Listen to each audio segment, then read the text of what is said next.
Hey, here we are again, guys. Almost New Year's Eve, and as LVG pointed out, last live of the year. So who we got in the house? Andy Nickel, welcome along. Anybody home? Yes, there's a couple of us home.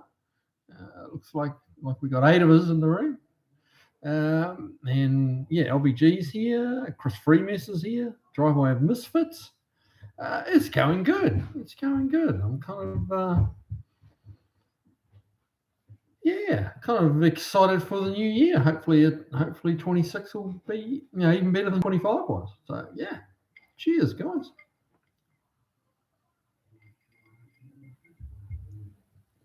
Any Nickel's been a fun year. No reason why 26 will be different. Well, no, not really. I mean, it's what you make it, isn't it? It's what you make it.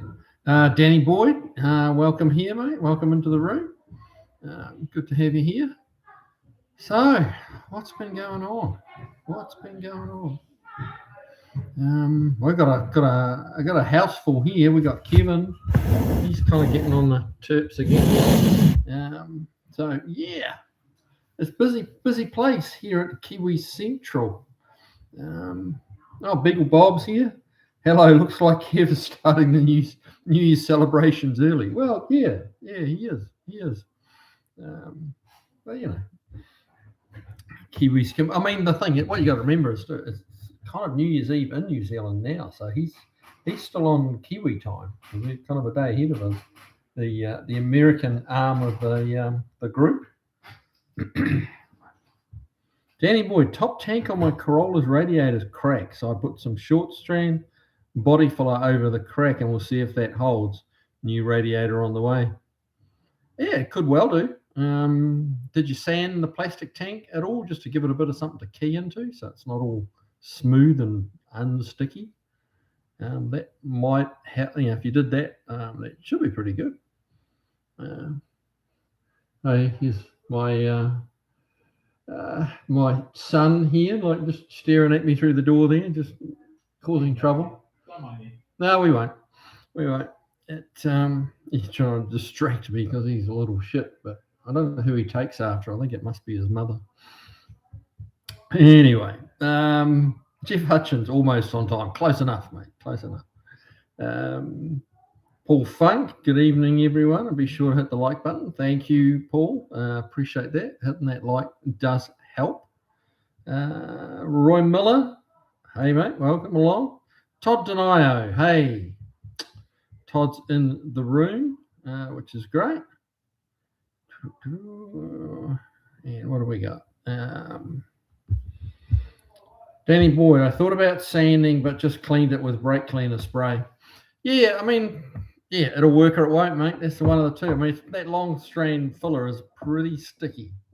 It's when you don't want it to stick is when you can't get the shit off. So yeah.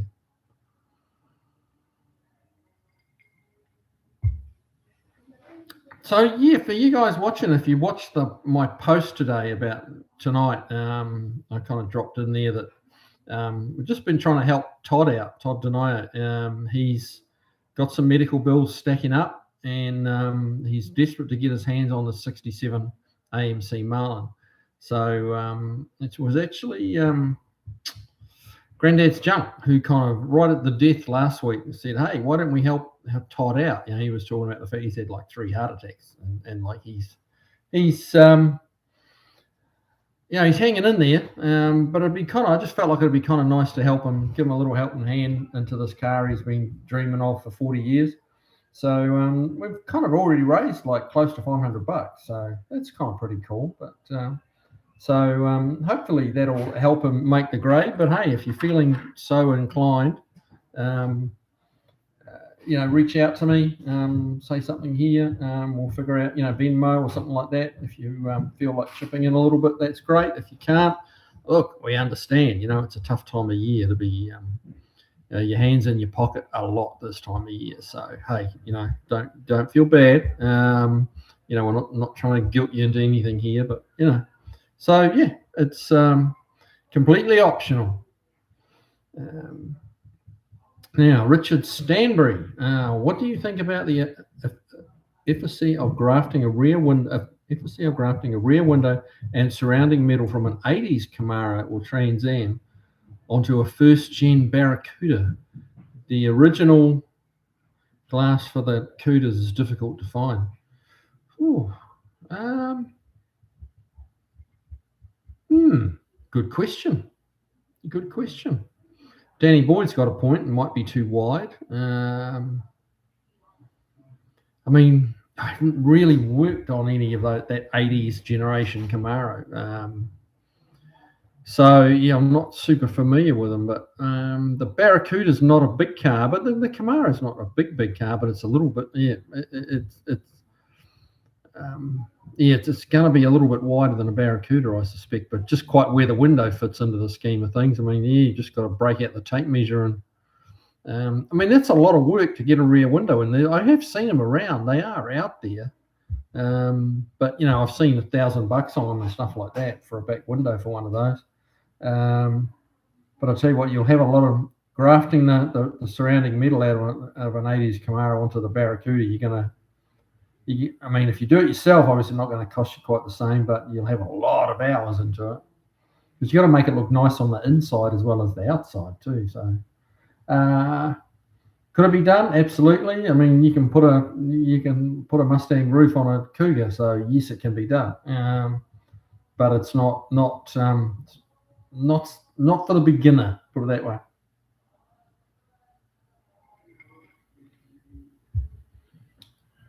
There you go, Chris Freemasson. Rocket Restorations has several rear glasses. I do think unless you're deliberately trying to make a style change to it, make the car look different. I think if you just need to have some glass in the back of some description, then I would, I'd be leaning towards putting the stock back in. Todd Denio, Kiwi, did you look at the picture of the odometer? Mileage on the Marlin is accurate. Oh, nice. I didn't read the numbers on it. How many miles has it done, Todd? It looks like quite a decent car.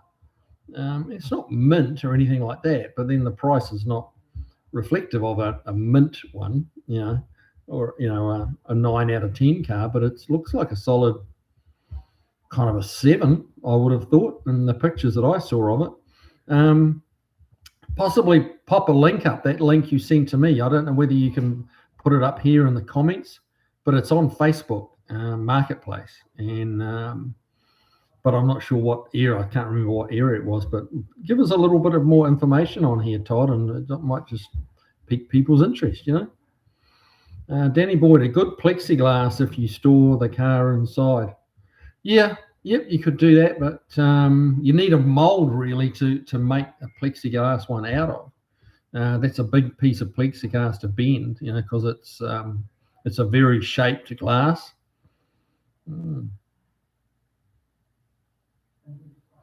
Jeff Hutchins, mate, you're so right. If you paint something, it just falls off. If you overspray something, it will never come off. Same with tape, glue, epoxy, etc. Also, how come stink lasts forever? Good smells never last. Yeah, I never thought of that actually. No, you're right on that count as well. But certainly that overspray, like if you get caught out and leave a gap somewhere and you get overspray, it's a pain in the butt to get rid of. Danny Boyd, Jeff Hutchins, most things which happen in the universe are bad. Well, I'd like to think that wasn't quite that bad, but yeah. I guess that's why there's that expression, shit happens, because it does seem to. Todd Denio, Jamie of Dead Dodge Garage. I have a hang up with. Jamie's a great guy. I've watched a little bit of him, and but I have this mental block. I keep calling it Dead Dog Garage, and it's not a good thing to say, but I really don't mean to. I know exactly what it's called, but my brain thinks it, and my mouth just says something else, which is a little tricky. But yes, anyway, to the point, yeah, he's got several Barracuda rear windows. So yeah. Paul Funk, I always wanted to graft a roof from an old Vista Cruiser onto the top of my Ford van. Oh, fair enough. Yeah, that would make a cool. Yeah, I know what you mean. That little, so you'd have that little raised hump in the Vista roof, in the van roof. Hey, buddy, still babysitting dogs. Here he is. So, come here. Say hello to everyone. Here he is. And you're world famous again, second week in a row.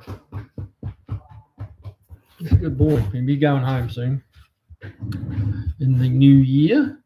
So yeah. Anyway, where were we?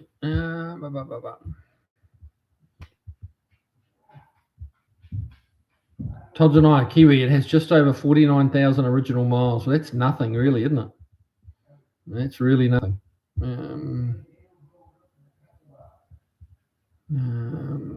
Richard Stanbury, how best then would you modify a first-gen Barracuda to be a functional hatchback? Okay, so if that's the goal, how would you do it? I mean, your idea is right there with that Camaro, that gen of Camaro, and it's really just a matter of getting the tape measure out, getting your hands, half an hour with one of those cars, and go to town with a tape measure and figure out its widest point, its narrowest point, roughly what kind of angle, like the slope of the back window is. What you don't want is a Camaro that's on a slope back window that's like that, and then having to fit it like the angle needs to be maintained pretty close to what it came out on the Camaro. Otherwise, your lines will end up a bit funky. But yes, it's different. That would be the way to do it. Cut a big chunk out of the back that holds the hatchback in, or the lift up glass. But you'll need a reasonable amount of that structure because that's a heavy piece of glass, and then you've got to have the struts to hold it up and that kind of thing. So you're on the right track, definitely. That and there may be some. You really kind of got to. I mean, I would go cruising, some of the pull-apart yards, just wander around and look for inspiration, and it may well come from something that you just really hadn't crossed your mind, and then you're walking through and you look at it and go, that might fit, and you just never know. But that's where those pull-apart, pick-apart yards are quite good because they got lots of all sorts of shit. And even if you don't buy it from them, but if it gives you that idea of I need to find me one of those, and if you can find one, all the bottom's rusted out of it, well, you don't care, you'll get it cheap. So Phil Dodge Fury's in the house. Welcome along, mate. Danny boy, build a jig with heating elements to bend the plexiglass. Yeah, you can certainly do that. Hunter Rourke. 6CL. Okay, Hunter Rourke. Hey, buddy, I've followed you for a long time. Oh, well, thanks, man. I appreciate it. Good to have you actually chime in and come see us on the live. So it's cool. Thanks for being here. Paul Cochran, Richard, both are available as models. Maybe do a model version first. Okay, not a terrible idea. No, buy a couple of $30 kits and start cutting. See if you can make it work. It's like, I mean, the 20-somethings would be doing it on a computer, but us old boys would probably need to do it, like as you say, with a model kit. It's not a bad idea. Hunter Rourke, do you still interact with UTG? I have always wondered. No, mate, I don't. No, that ship sailed, and it is what it is. It is what it is. Danny Boyd, he was here last week. Who, UTG? Who are you talking about there, bud? Jeff Hutchins, my wife walks through on Sunday nights and goes, are you watching Red Dodge Garage again? There you go. Well, I mean, that's a little bit better than Dead Dog Garage, isn't it? But hey.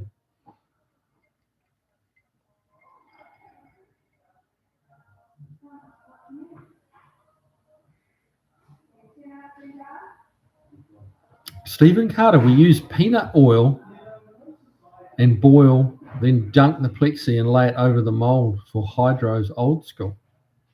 Oh, okay. And that's a new one.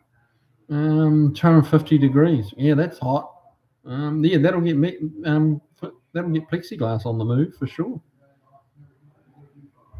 Todd Denio, Jamie of Dead Dodge Garage has some cool cars, included Perky, his rare original Perkins diesel-powered 59 taxi cab. I only just recently realised that thing was original. When I first laid eyes on that, or someone told me about it, I assumed that he or someone had put the Perkins in it. And then, with a little more digging and a little bit more reading up about it, it's like, wow, they actually did that from the factory. It's a real thing, and it's pretty crazy. I would never have imagined that was a thing. So yeah, it's pretty cool. Stephen Carter, love Perky. Hey, we all love Perky, man. I'm not sure we're talking about the same thing, but hey. Danny boy, we would lay a sheet into a heat jig with 2 heat elements running across, and then pick up the sheet and put it in the bend jig which formed the shelf. Right. Oh, you can certainly do it. But yeah, I've watched. What's the guy?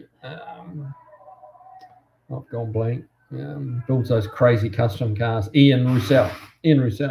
I mean, he's made those bubble tops, with stretching plexiglass, heating the shit out of it, and putting air pressure on, making. But so you can do a ton with plexiglass. You really can. Oh, Danny Boyd, the dog I met was here last week. Yes, he was. Yeah, we've been dog sitting for him for a couple of weeks, or for my boy, while he's been out of town. So he just got back in town today. So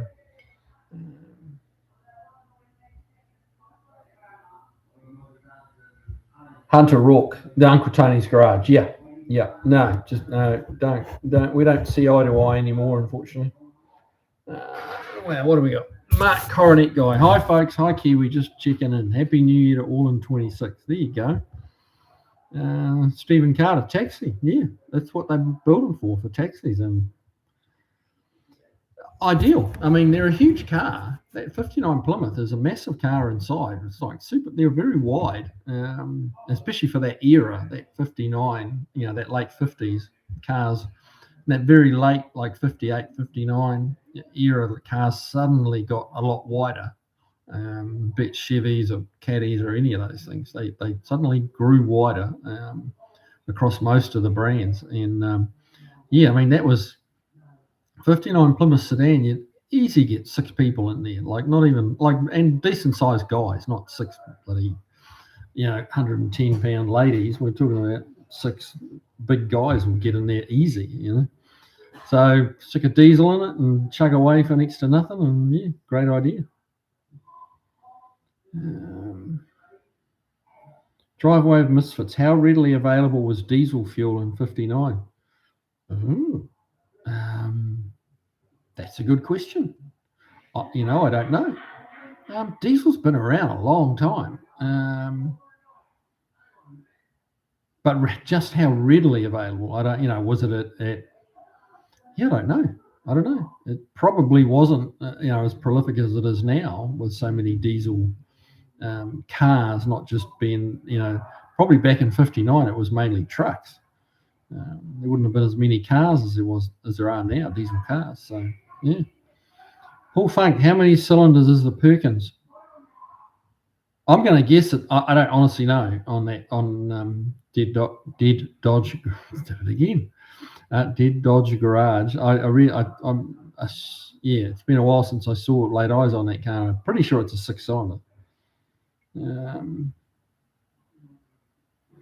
Hunter Rourke, enjoy your channel. Didn't mean to pry. No, that's all right, mate. I mean, it just is what it is. I mean,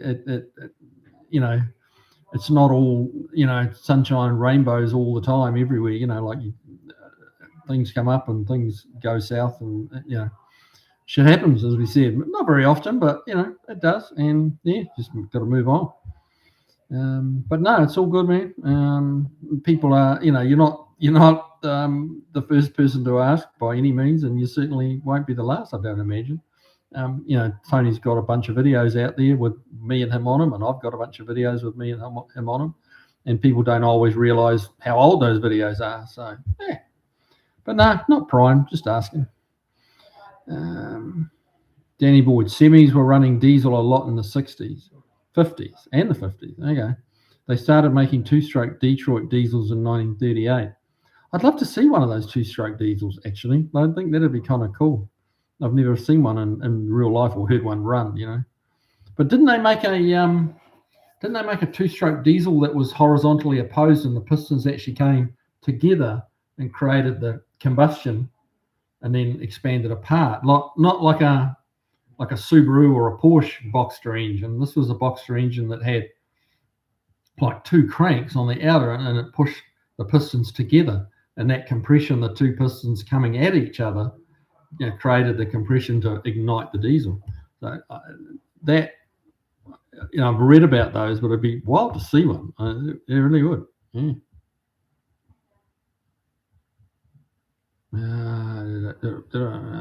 Charles Dalton, evening all. Sorry, I'm late. Hey, mate. No, not a problem. Glad you're here. Stephen Carter, 4-cylinder. Okay. There you go. Todd Denio, Kiwi, did you know your last name's British origin means grassy slope and also means skilled? I did not know that. No. Huh. I did not know that. Well, the grassy slope, I'm not sure if that means a slippery slope. My wife might agree with that, But skill, yeah. Like to think I got a little bit of that.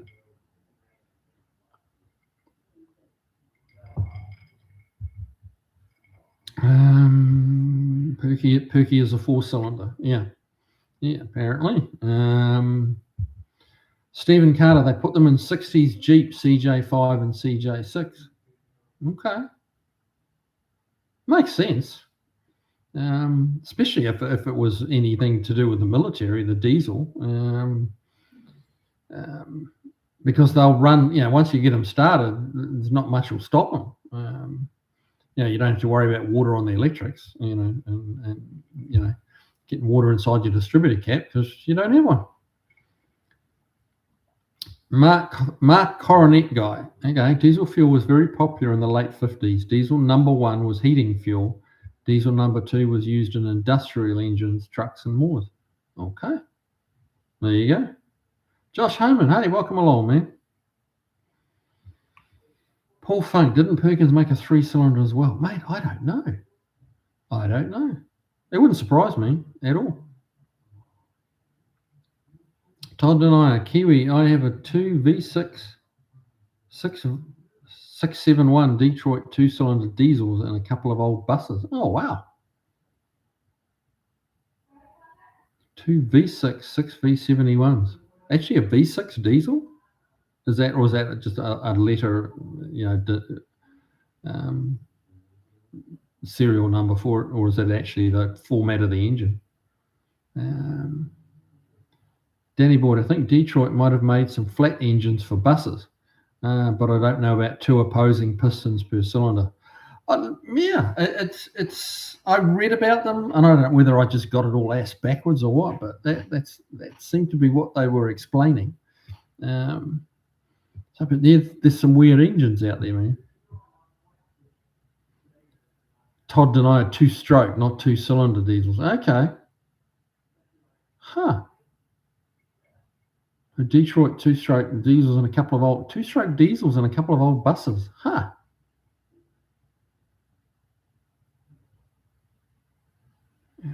Danny Boyd, I think, and so Danny Boyd and not Toro flows. What the heck is a Toro flow? Danny Boyd, Detroit made 1, 2, 3, 4, 6, 8, and 12-cylinder 2-strokes. Wow. Todd Denio, Kiwi, yes, they are V6. Oh, wow. So, hey, tell me this. With a 2-stroke gasoline, like a motorbike 2-stroke engine, they're anything but torquey. Being 2-stroke, they're very peaky. They need to rev a lot. So how does it go on the 2-stroke diesels? Because diesel's always, the big plus about a diesel is bags of torque, so it's good in a truck, But so how did the 2-stroke diesel go? Did that lose torque, or did it improve it? I don't know. Charles Dalton, I have a very vague recollection of the opposed diesel you're describing. I do think it was a thing. I really do. Yeah, it'd be interesting to Google it. I mean, sure, there's got to be something out there about them, but it would be interesting to see one because, like, even how did they tie in the two crankshafts together? Like, you need one rotating output shaft coming out the back of an engine somewhere, and obviously with those multiple engines, they do it with chains and various ways of connecting the drives together. So they must have done something like that with the two cranks. Yeah, I think they had two cranks, but maybe they were gear driven to each other somehow, and just one of them actually drove out the back. I don't know, but it sounded really interesting.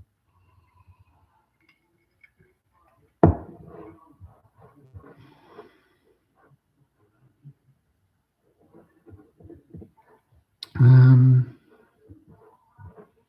Danny Moore, Toro Flow was a GMC diesel V6, I think. Okay, and it was reverse. It was reverse flow. Huh. Interesting. Phil Dodge Fury, Tony gave Kiwi's channel a good call out on his last live. Really? Well, that's cool. Even said the name properly. That was always funny, wasn't it? He started as an actual thing where he got tongue twisted, and then it just played out from there. He'd always get it wildly wrong. He even said the name properly regarding late 50s Plymouth info. Well, that's decent of him, yeah. That's good to hear. Beagle Bob, I feel like Mitsubishi made opposing piston engines for aircraft or something, not very successful. Okay. Mate, there's been a lot of different formats of engines, mate, over the years. Tremendous amount. Paul Bruno, hello, Kiwi and everyone. Hey, good to have you here, mate. Danny Boy, it's moving up the screen quickly. Charles Dalton, they didn't get as much love as the two strokes. Okay. The Toro Flow. Todd Denio, Detroit two-stroke diesels had to rev high to have any power. Old buses like the old Greyhound and Fishbowl windshield city buses had two-stroke diesels in them. Yeah, it seems funny the thought of diesels having to rev high, but I tell you what, the little Japanese diesels that they made a lot of in their little small passenger cars, like 1 litre diesels, that kind of thing, those things would rev high for a diesel. I mean, I don't mean like a high revving gasoline engine, but high for a diesel. They'd rev to 5,000 revs, which is quite a lot for a diesel.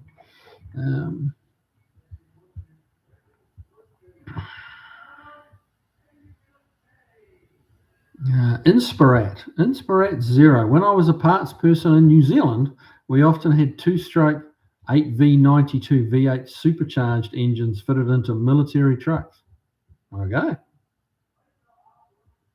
Oh, good to have another Kiwi in the room too, mate. Good on, welcome along.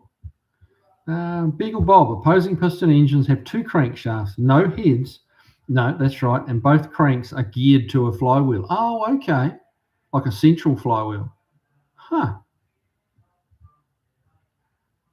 Todd Denio, the bus in the movie Speed had a two-stroke diesel in it. Good Lord, really? I was too busy looking at Sandra Bullock, to notice the engine in the bus. But hey, that's just me. Danny Boy, two-stroke sounds like they're running twice as fast since they fire every time the piston comes up. Well, that makes sense. Yeah, that makes sense. Todd Denio, two-stroke Detroits have a very unique sound to them. I bet they do. Danny Boy, Detroit continued to make them for military and off-road use after they stopped putting them in trucks in 87 or so. Interesting. So it looks like diesel engines are our optional topic for the evening. But yeah, it's all. I mean, you're seeing more and more diesels in hot rods these days, and it's becoming quite popular in the rat rod scene, particularly diesels, and other areas of the hot rodding as well.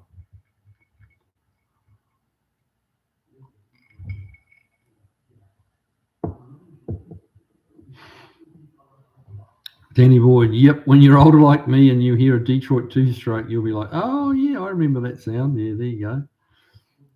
Paul Bruno, Sandra Bullock. Lots of two love hearts. Yes, she's yeah. Quite nice. Quite nice. Charles Dalton, Danny Boyd. I wonder if the Toro flows were the victim of internal politics at GM. At least I always got that feeling. Okay. Not real familiar with it, mate. I was, that's not an engine that I'm aware of really came to New Zealand, but at least if they did, I wasn't aware of them. Stephen Carter will use them in tugboats for gen sets. Huh. There you go.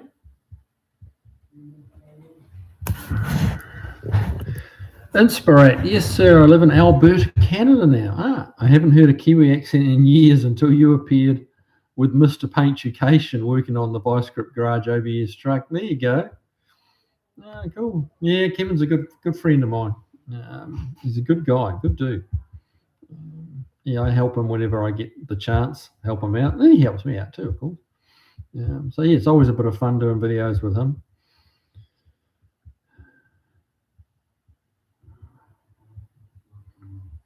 Todd Denio, plenty of videos on YouTube to listen to the two-stroke diesels. Yeah, I'll bet. What isn't on YouTube, really, when you think about it? I mean, I've YouTube some bizarre stuff, and there'll be 20, 30 videos on it. Paul Funk, growing up, I lived near a fire station which had a Detroit-powered fire truck, and it was loud, screaming down Yale Avenue. Yeah, I'll bet. Oh, excuse me. Danny Boyd. Old two-stroker. Yep. Yeah, I don't think I've ever actually heard one run. So it would be kind of interesting.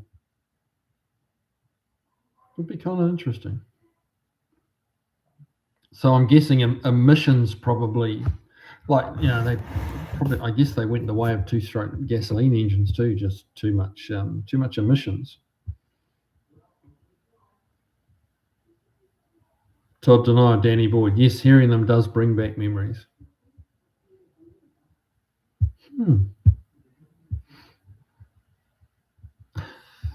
Barry Cooter. Hey, welcome to the room, mate. How you doing? Sandra Bullock has nothing on Bridget Bardot. Well, yeah, that's hard to argue that one. You're not. I can't say you're wrong there, but yeah, it's. I guess Sandra Bullock's a little bit more my era, Bridget Bardot was a little before my time. Not that much, but a little. Well, I'm hanging on to that.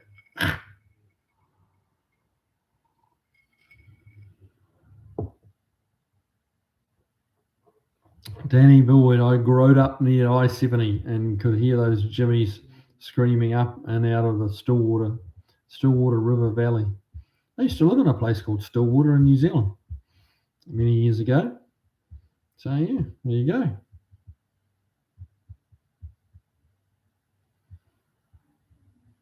Paul Funk, oil leaks and use more fuel than Cummins or Cat engines from what I've heard. There you go.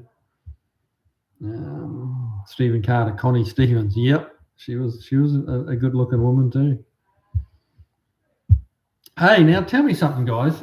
Is that last video I put out about Swiss cheese, and I did that little intro video on it, which was AI generated. I thought it was kind of cool, but man, has that been polarizing? There's been quite a few comments on the video, and I think about 3 were about the video or the car, Swiss cheese, and the rest were all either loving or hating that intro video. But yeah, it was quite amazing for me. I really didn't expect to get that kind of reaction. But yeah, no, a few of you have expressed your opinion. So I mean, yeah, tell me what you think. If you saw it, let me know what you think. Because at this stage, I'm probably not going to use it again because a few of the things some of the guys said were like, okay, kind of made me think a bit. And there's definitely a lot of resistance to this whole AI deal that's going on, and I can kind of see that. So yeah, it was a little surprising for me, you kind of got to listen to what I've got to listen to what you guys, want. And yeah, a few of you were pretty passionate about not wanting that intro video to be used again. So yeah. Todd Denio, I have 2 early production buses like in the movie Speed. Wow. Serial number 1 and serial number 75. Wow. Huh. Crazy. You must have a bit of space there for these projects or whatever you're calling them. Barracuda, Ruth Buzzy. Oh, please give me a break. I do remember her, but no.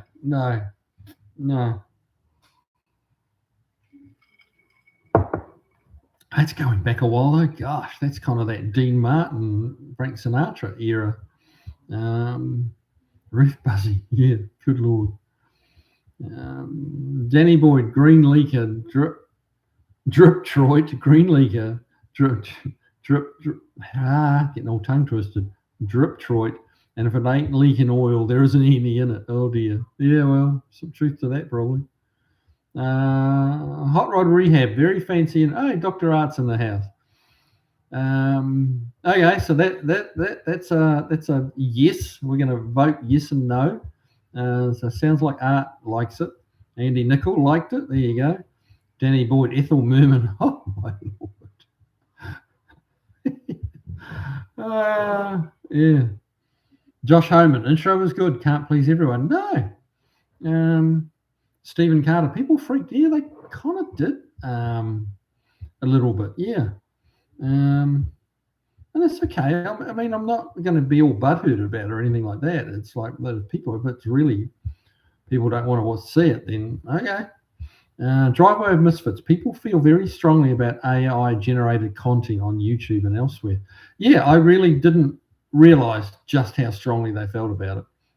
Barracuda was bloody awful. Okay, so that's a no. Chris Freeman kind of just sat on the fence there. Didn't give a yes or a no. That's all right. Phil Dodge Fury. We had a Kenworth with a Silver Series 92 Detroit. I remember putting dye in the fuel to find internal leaks. Yes, it did run backwards one day. Oh, wow. Wow.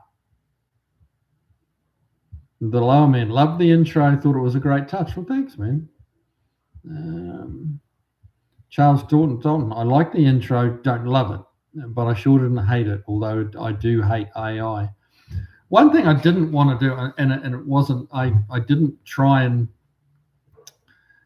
use AI as a fake, like the bits of the, the photo of my KSV 9000 at the end of it was just a photograph that was, the AI made the wheels turn and stuff like that.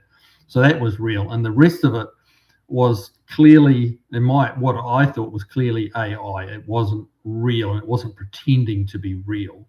It was just, just a meld of different cars doing different things, and it was clearly, when a wheel comes out of a door skin, you kind of know it's not real. And I wasn't upset about that. That was like, that's cool. Like, no one's going to think this is something pretending to be what it's not. They didn't want that. So yeah, I thought it was at least honestly AI, if that's a thing. Stephen Carter hit a panic button. Yeah. Charles Dalton, and if we're talking about Ruth Buzzy and Ethel Merman, I'm going to toss out Phyllis Diller. Oh my god! How did we get onto Ethel Merman and Phyllis Diller when the other options there are around? Anyway, Driveway, Chris Freeman says, if we're doing a yes or no vote on the intro, I have to vote no. Okay, mate, that's fine. Like I said, I'm not going to get. I was just trying to add a little bit of something, and I came across this lady that was doing it, and I really liked the song that the AI put together. I thought, that's kind of my kind of music. I liked the song. The graphics, yeah, okay. And we might lose the intro and maybe use that soundtrack and, in some of those super fast forwarded bits, just as a little bit of background music or something, maybe. I don't know. We'll see. Paul Bruno, she was funny on Rowan and Martin's laughing, but never a heartbreaking. No. Phil Dodge Fury.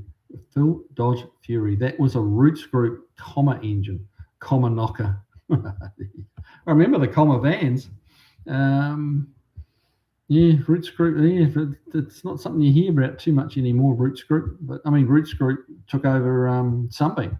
Yeah, the Alpine. Todd Denio, Kiwi. I'm trying to thin out a lot of it, but at this time of the year, it's difficult and won't bring in much money to get the Marlin. Yeah, this is it. And with what you're going through, Todd, you really need to have something you can drive and actually, put a smile on your face is what you need. And taking a little bit of a hit on some of that other stuff you've got, may just be the way to go. You kind of, and I mean, I'm not similar, I shouldn't say that, it's not true. But I've got a bunch of project cars sitting in the yard, and I'm simply not going to get to them. I've come to the realization that actually I just don't have time. If I stopped working on customers' cars 100%, like didn't do another day on a customer's car, I might get them done, but I wouldn't have any money to do them. So, it's catch-22. I think if you can get your hands on that Marlin and have some fun, like this coming summer, get out there, drive it, and get some smiles going. And my kids are being little shits. They're not usually here on a Tuesday Night Live, but yeah, they're being little shits. But that's what kids do,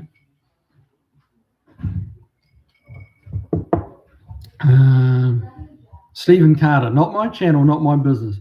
Well, I mean, I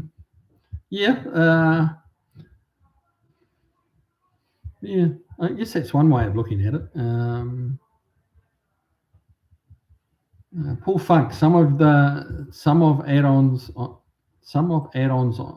YouTube are now in Spanish. Really? I haven't come across that. Yeah, what the fuck? Exactly. So yeah, Stephen. I mean, you can have. I mean, you watch my channel, presumably, and you watch other people's channels, presumably, and you're the reason, the channels are there. So you kind of do have. It is a little bit your business, and it's. I do appreciate the sentiment, but at the same time, like anyone who has a channel is interested in what people think, and you've kind of got to be. Barracuda, Deborah Harry, yes, there you go. That's getting a little more recent. Not that recent, but a little more recent. She was a hottie. She was a hottie. Todd Denio, I like the intro, Kiwi, and it's only 47 seconds, but you should have had yourself in it. That's the trouble with that AI. And I mean, that was something that someone did for me, like free of charge. It was just something, and it was just a bit of fun. But the system she was using didn't allow for you to choose the pictures or the cars or anything. That you could kind of put in general terms to figure out what it was going to do, and it was kind of muscle cars and Mustangs and stuff like that. And it came up with a bit of all sorts, some quite late model stuff and some old Mustangs. But like we couldn't put in, it couldn't animate pictures of my Mustang or my, the Plymouth, my Large Marge. Like I couldn't send her a picture of Large Marge and the AI animate it. There probably is systems out there that can, but this is a lady that's just kind of dabbling in it. And I just like the music kind of she was coming up with. And I thought that was the lyrics on that song I actually thought were kind of fit with the business, I thought. And I mean, I did come up with the turning rust into fine wine. That was kind of my line, and it just ran with it from there. So, yeah.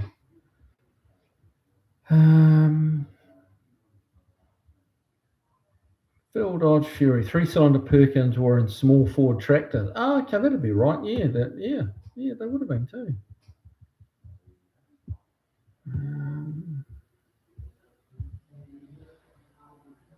Inspirat. I figure if they have an issue with the intro, they can always skip past it.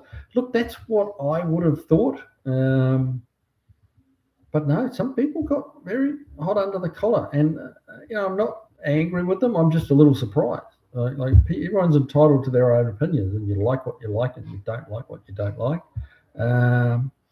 and that's okay. You got to celebrate the differences. But I was really surprised at how, like one guy said, "Right, I'm unsubscribing because of the intro." I'm like, "Wow, okay." Which now that's not why I'm pulling it, but there was a few comments along the lines of that my channel is based around being like down to earth, being gritty, not and real, and then to come in with an AI intro kind of doesn't fit, and I'm like, okay, that actually makes sense. I get that, and they have a point. My videos aren't all polished and edited to death, and everything flows seamlessly. Any of you that are on here tonight have seen that in my videos, and some of my videos are better than others, and it depends a little bit on my mood, my patience level, and what I'm trying to achieve. And sometimes I kind of look at the video and go, that could have been better, but it's a video, it tells a story, and you guys seem to enjoy it. So yeah.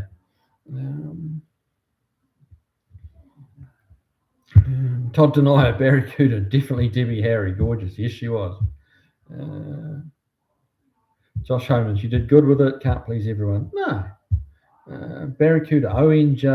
No, don't know what that is. Inspirat, collaboration with Derek on a revive and drive from your shop, maybe, Kiwi. Yeah, that would be good. There's no question. But the thing with Derek is that every man and his dog on YouTube wants to get alongside Derek because he's so big. And Derek's pretty selective. The closest I've got to Derek was working on his truck, giving Kevin Tates a hand on the paintification. And who knows? Something may come of it one day. If it does, great, and if it doesn't, I believe Kevin's mentioned me, to Derek, and told him a little bit about what I'm doing, a little bit, because Derek gets approached all the time. Everybody wants to do a collaboration with him because it's kind of guaranteed another to pick up 20,000-30,000 subscribers if you do something with Derek. So yeah, everyone's trying to kind of get into bed with him, figuratively speaking. Yeah, so we'll see. My turn might come around, it might not. Mark Taylor, I guess folks want you to spend $100,000 on a fully rendered intro by a professional studio. I gave you a similar product at a huge saving. It is what it is, mate. Yeah, well, that was my sentiment with it. Yeah, you kind of hit the nail on the head there. Yeah, but no, a few of the regulars, really disliked it, and it's like, I'm kind of torn. I really don't know whether to keep it in or not. I don't know. Yeah, you'd think you could skip past it, but like Barracuda, I mean, he's very much a friend of the channel, shall we say. He's very much a regular. He comments on every video. He's always hearing, and he really doesn't like it. So it's not just like trolls out there stirring the pot. There's a few, hardcore channel members that don't like it, and it's like, I don't see a reason to piss them off, really, on the one hand. On the other, there's some viewers that, there's a few trolls out there, and if they leave because of the AI video, well, that's a win. But there's others out there that, that would not, that if they're going to leave, that's not a win.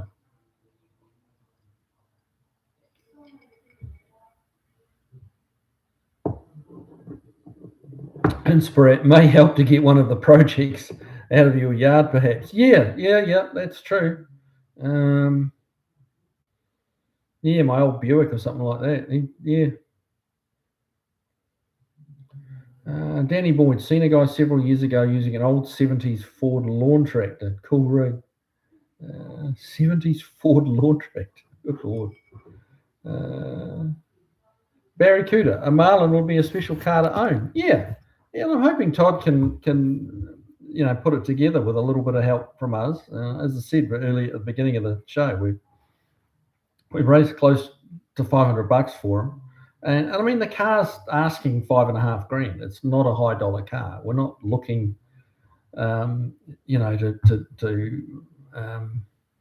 buy the car outright or anything, but Todd's close to being able to get it, but he's close, but just not quite. And when you've got the medical bills he's got and the ailing health, then I just thought it would be nice to just help him out, So I tipped in some, and 2 or 3 others have tipped in a bit, and here we are. Todd Denio, looking to sell my 40 Ford Tudor Deluxe Street Rod project since I can't build it anymore because of health issues. Yeah, well, I'm going to read the next line down. Yeah, it's that's what Todd's up to. And I'm not suggesting that everyone tips in $200 and we just buy it outright for them. That's not what I'm trying to. That's one. I don't think he needs it, and there's needs that much. Like he's not a complete charity case, but he's just he had a frustration that he couldn't quite put it together last week, and it's like, well, pay it forward a little bit, lend him a hand, and see what happens. Charles Dalton, Todd Denio, I sure hope you can get the Marlin. I've always liked those. They're kind of a cool car.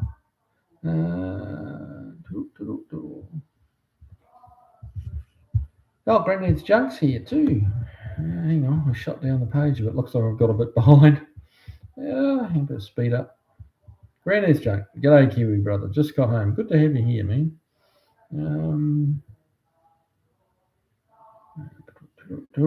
Stephen Carter. Isla Fisher. That's not a name I'm familiar with, mate, but I'm going to guess. Doesn't sound like a sexy name, does it? Granddad's Junk. Yeah, Chris Freemus is wishing Granddad's Junk Happy New Year. Is it New Year's? Is it New? What are we doing? No, it won't be quite. It'll be New Year's Eve, but won't be the 1st of January yet in New Zealand. Todd Denio, Barry Cooter. Yes, the Marlin is a special car to me. Yeah, you've been wanting one for 40 years, right? Just had certain cars get you like that. You have a love affair with them. Barry Cooter, Hilda on Ogden. Oh my goodness me, we're really scraping the barrel now, aren't we?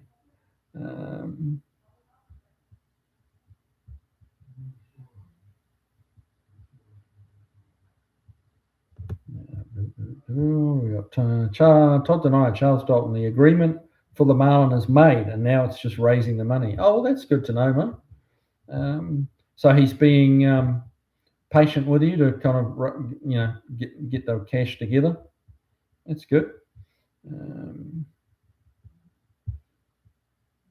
Everyone's welcoming Granddad's Junk into the room.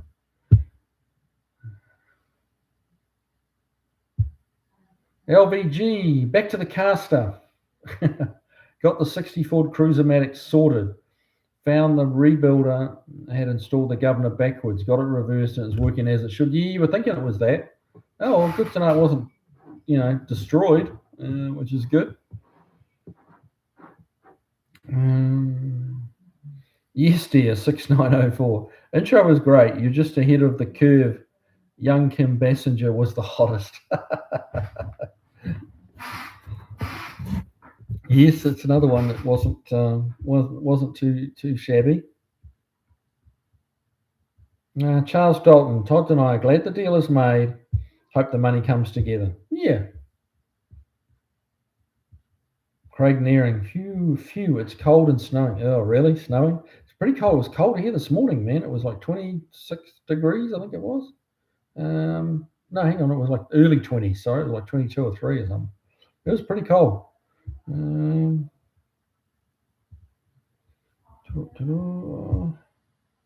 Brandy's drunk. Your intro was pretty cool. Thanks, man. I appreciate that.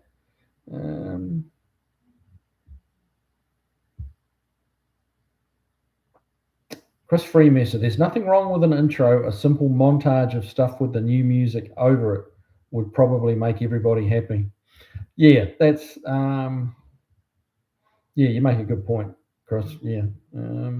I did think the music was pretty good. I mean, it's AI generated. The music is, I'm not going to say it's not. But yeah, with just some, I've got a little short video of the like doing a donut in the KSV 9000 and some stuff like that. Maybe put that to that soundtrack. I think could be a good compromise, shall we say? Todd Denio, temperature here was -1 Fahrenheit. Dang, that's cold. What? No, that's too cold. That's too cold. Brendan's junk. What's the update on the Marlin, Todd? Well, I'm sure Todd will answer that.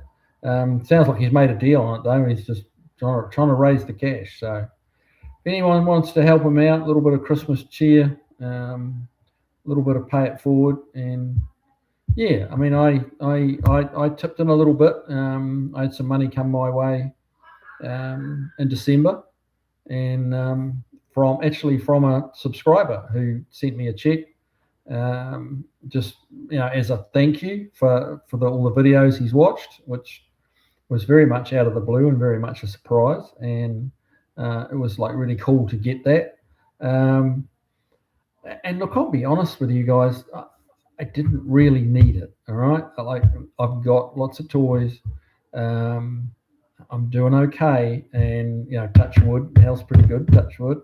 And it's like, Todd's kind of in need. It's like, just pay it forward. And so I just basically converted that money over, and it's sitting there waiting to get sent to Todd's account.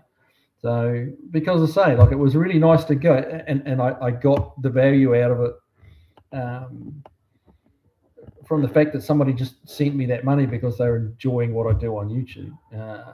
So that was very nice, and a nice little pick me up. Like when some days you get a bit down with trying to make videos and do everything else you got to do, and that was a real pick me up, and it was really cool. And as I said, it was overly generous, and I didn't need the money. I make my money from my customers in the shop.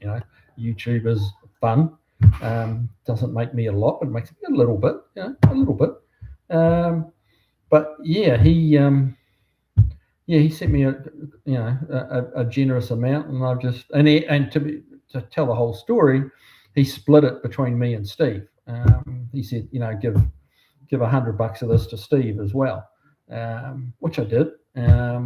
Because as a thank you to Steve as well, and Steve's kept his. That's fine. And I'm like, I don't. This hasn't. It was some money that didn't make it easy to pay my mortgage or something like that. It wasn't something that I really needed. So it's like, I'm just going to move. I'm just going to pass it on along. And if Todd if it helps him get that car and puts a smile on his face, and he can have some fun with it and realize a dream, then I'll be happy with that.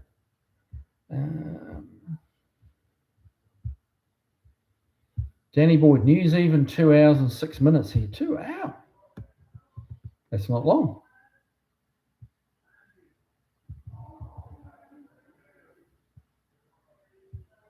Yeah, Todd was just scrolling back up for a minute. Stephen Carter, before I forget, Happy New Year to you all. Appreciate this community. It is a fun little community we've got. I mean, there's 28 of us in the room now, and that fluctuates quite a bit. We usually get 500 odd views ish of the lives, and it's fun.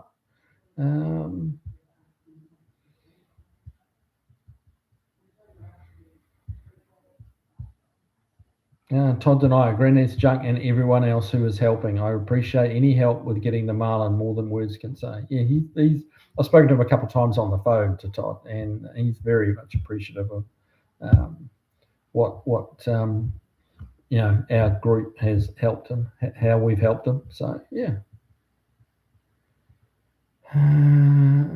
Danny Boyd, it's almost our nation's 250th birthday, and no one is talking about that either. We're probably not allowed to celebrate it. Oh no. Yeah.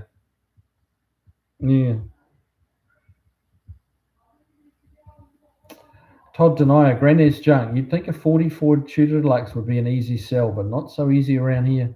I tell you what, Granddad's Junk, I don't know what it's like in NZ, because I've been out of the market for a long time, but in the stateside, 40 stuff from the 40s, particularly early 40s, is a hard sell these days. People know the cars, they still quite like them, but they don't want to own it. It's and the older guys that really do love them are getting a bit thin on the ground. So there's a few more cars out there than there are potential buyers. So yeah, they are a little bit of a hard sell. Yeah.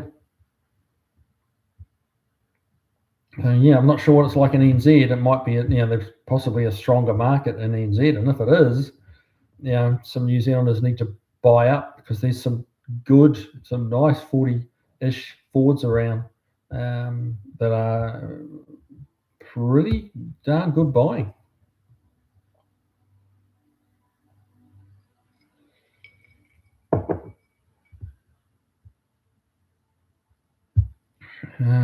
Danny Boyd, people will be talking about it more the closer we get to the 4th of July. Well, yeah, it's just 6 months away or 7 months away, isn't it? Paul Cochran, you can't use real music on YouTube anyway without getting censored. That's true. If that's what you like, I say go for it. Yeah.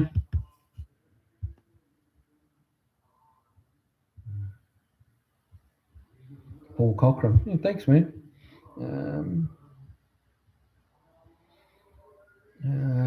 Danny Boyd, Driveway of Misfits. We talked about it all year in the 3rd grade, 74, 75, and then celebrated in the 4th grade too. 74, 70. Yeah, that's a while ago, isn't it? 50 years ago. Wow. That's scary, isn't it? Beagle Bob, Granddad, I'm doing good. I got freezing cold yesterday working on my diesel truck.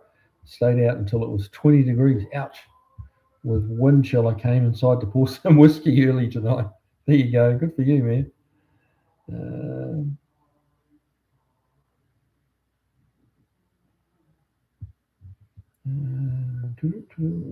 Danny Boyd, I was outside putting a love seat into a basement, and my fingers were out and numb.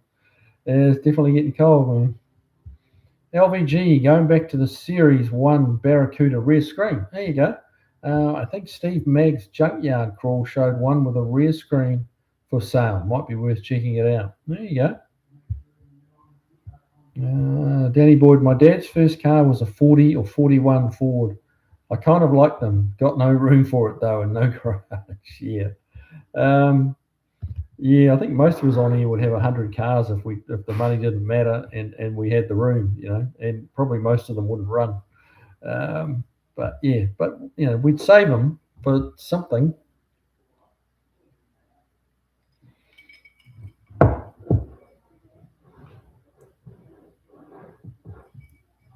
Granddad's Junk, with that side valve V8, I thought it would be popular. Truth is, people here do prefer 50s and 30s. Yeah. But honestly, here, even the 30s, like 32 Fords and stuff, hard to sell. They're just hard to sell. There's buyers out there, but there's just not many of them, so they can be very picky. Like I saw a really nice, it was a 32 Ford 5-window, went on Bring a Trailer. Appeared to be very nice car, very well built. Went for like 32,000, and it's like that for a nice, ready to go, finished hot rod. That's not a lot of coin, really, not today. Todd Denio, Granddad's Junk, with the parts I have, including an early Franklin quick change, Ford 460, top loader 4-speed, heights, Mustang 2, front suspension, cross member, asking 2,500. That's not a lot. Granny's junk, Todd, the 4-speed top loader is worth that on its own.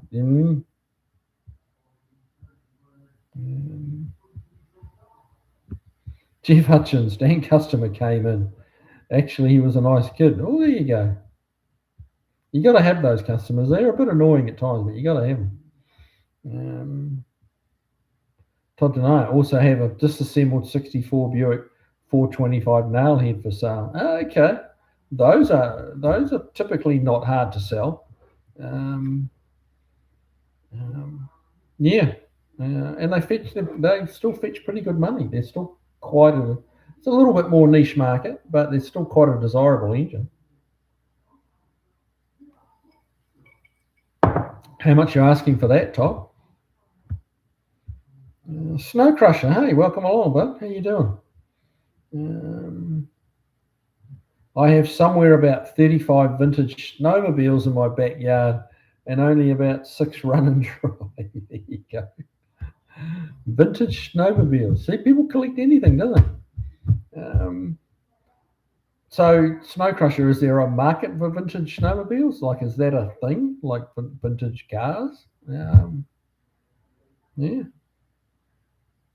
Danny Boyd, guy in my Mars neighbourhood has a red late 30s, 40s hot rod in his garage. Don't know if it is metal or not. Slick looking car though. Yeah. That's kind of the feel I get from people, is that they like a lot of those, they like a lot of those older cars, 30s, 40s and stuff, and they can appreciate them. But they want a Camaro. They want an LS powered something, but later model. They can appreciate them, but what they want to fork the money out for is later model. Not late model, but later model. Todd Denio, Granddad's junk. I know the Ford top loader is, especially since it's from a Torino 429 Cobra Jet, so an actual big block top loader. Yeah, that's got to have a value to it. Stephen's Small Engines. Hello, everybody. Hey, welcome along, bud. Good to have you here.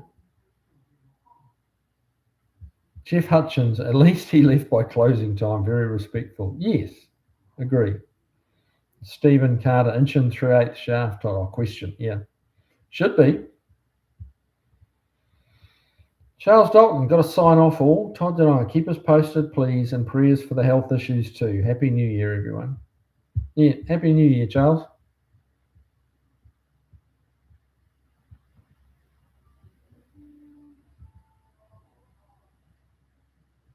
Todd Denio, the 425 I'm asking, best reasonable offer. Yeah, probably the hardest thing about that sale is where you are. You're a little bit sort of on the fringes a bit there, up the northern end of Minnesota. Snow Crusher, the rare factory racing sleds, fetch big money, 10 to 20,000. Wow. Yeah, that's some money.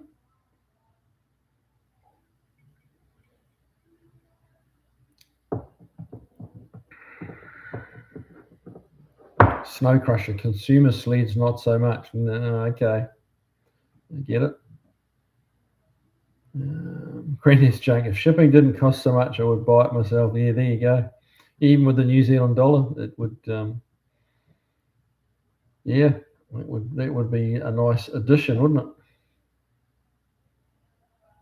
Yeah, what you need to do is find someone with a container heading back to New Zealand, and because top loader is going to take up no room. You just need a little corner of a container to throw it in, but to actually ship it as an individual part would be prohibitive, yeah, especially with the weight of it, because it won't be a light transmission.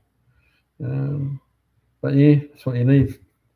Yeah, it's who you know, not what you know, isn't it? It would be next to nothing in the back corner of a container that was already coming to New Zealand.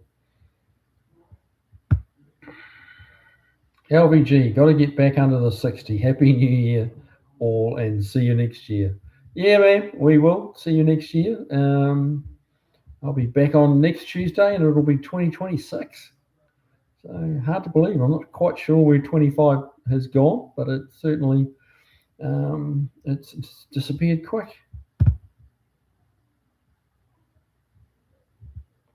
Todd Denio, Stephen, I'll have to measure it again. I pulled it from a one owner 69 429 Torino Cobra jet that was hit broadside. What a waste.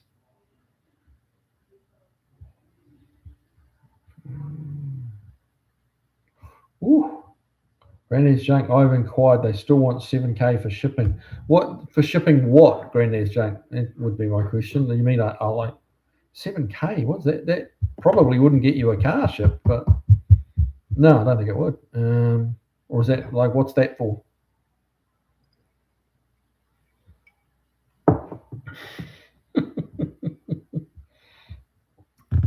Driveway Misfits. Wait, I have to wait until next year for the next live stream.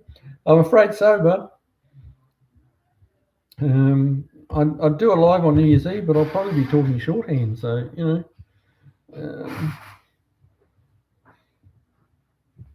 Stephen Carter, I'm looking for a spear. There you go. Oh well, if that works out, that'd be awesome. Granddad's Junk, even just for an engine. Wow, really? $7,000. Wow. Whew. Todd Denio, oops, 70 Torino Cobra jet. That's close enough, mate. Close enough. Wow, $7,000 just to. That's high. Yeah, I mean, it's 5-6 years ago now that I sent that Mustang back for my old man, and that cost. That wasn't bad. That was 19. It was $2,300 US to get the car transported into LA. That was actually more expensive than the shipping to New Zealand. That was because it was in a covered transporter, being a convertible with a light coloured fabric convertible top. I couldn't leave it out in the elements, going across the state. So we had to do it in covered transport, which is more expensive. But yeah, it was $2,300 US for the road transport, then $1,900 into New Zealand. The trouble with going to New Zealand, you've got plus. There's this tax and that tax and this fee and that fee. And by the end of the day, all up, paying the sales tax on it and all the other stuff, it was about $10,000. But that was the whole car, but in a shared container. So if I'd lived in LA, it would have been quite a bit less, but I don't live in LA.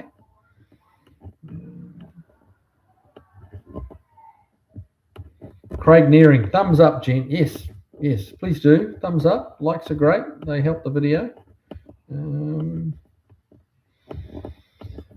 Now, how are you guys doing on your hyping of videos? Have you all discovered the hype key? I know my videos are getting hyped quite a bit, which is awesome. I really appreciate it. It does help. Helps a lot, actually.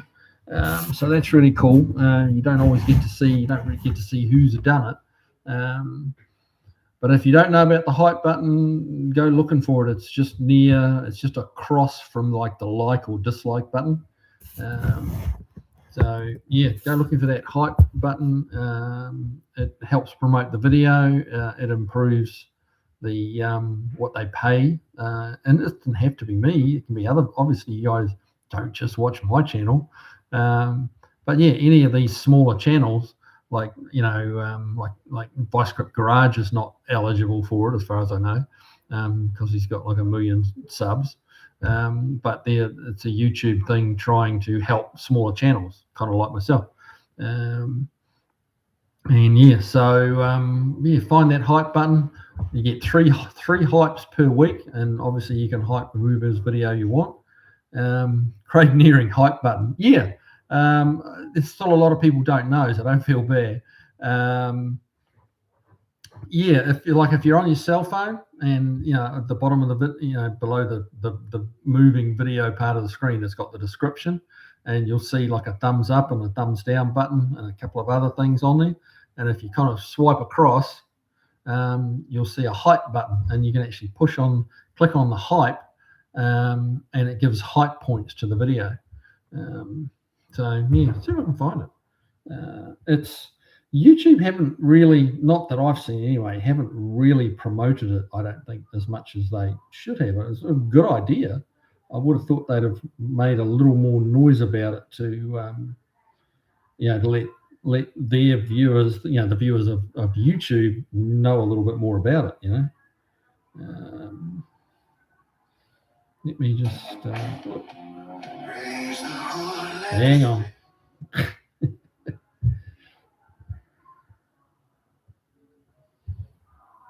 Okay, so there's, I'm not sure whether you're going to be able to see it online with the lights, they're cancelling each other out. Yeah. There it goes. See, just straight below where it says 65 Mustang, it's got hype. It says thanks, download, hype, and report. You hit that hype button, and it helps the video. So yeah. So go and hit the hype button and help some YouTubers out. As I say, it doesn't have to be me. It's entirely up to you. Paul Funk, do they have a railroad in New Zealand? Oh, absolutely they do. Yeah, quite a bit of railroad. No, that's a key way of moving stuff around New Zealand.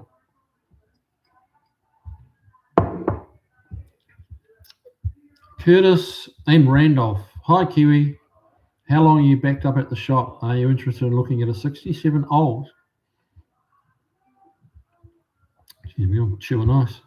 Are you interested in looking at a 67 old I just picked up for a diagnosis fee? I would love to get it on the lift so you can check it out. I'm 2 hours south. Mate, I can do that at fairly short notice. After that, it depends what needs doing.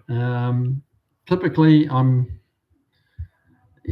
for realistically probably about 3 months out on smaller jobs. For a complete restoration, it's honestly, it's like 12 months out, because I've just got too many, and I've got myself into trouble. I mean, I think probably, I try and do too many little jobs to help people out, to keep them on the road, keep their hot rods going, and it takes away from the time on the big projects, and the big projects drag out too long. And I'm sure you guys see that some of, the Swiss cheese and stuff have been in the shop for too long. And I admit that, and the customers aren't always thrilled about it. But yeah, I guess I got to be tougher at saying no. But to get it up on the hoist and have a diagnose of it and have a look at it, probably do that in late January sometime, for a look at it, and then we'll see what's wrong and kind of have to make a plan from there. So give me a call, and if I don't answer, leave a message, because I don't answer the phone very much during the day. I'll check messages, at lunchtime or at the end of the day, because so many calls you get are just time wasters. Like people soliciting for, trying to sell your finance, sell your, some shit or other, and it just takes time. It's 5 minutes every time you pick up the phone. So a lot of the time I don't answer, and if people leave a message, that kind of means they were serious. So give me a call. Chair, okay, how do I say that? Chair Okinoni. I'm here because you're giving tequila all round. Am I? I wasn't aware of that. Mate, I'm not. I got horribly messed up on tequila with Kevin Tates over at SEMA. He swore up and down that if you drink really good quality tequila, that you don't get a hangover. Well, I can tell you now, like for free, that's a lie. You drink enough good tequila, you get horribly hungover. It's no, tequila gives you a hangover like anything else. But yeah, KT, Kevin Tate's got me Yeah, pretty brutally messed up on tequila at the SEMA one year. It was a good night, I think.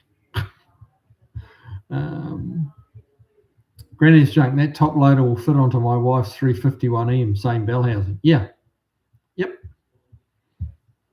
Barracuda, I had pizza last night. It had been shipped in from Italy and still only cost $7.95. Yeah, I'm not sure that I'm buying that one, Barry. But hey. Granny's junk, yes, Kiwi. Rail goes the whole country. Yeah, it certainly does.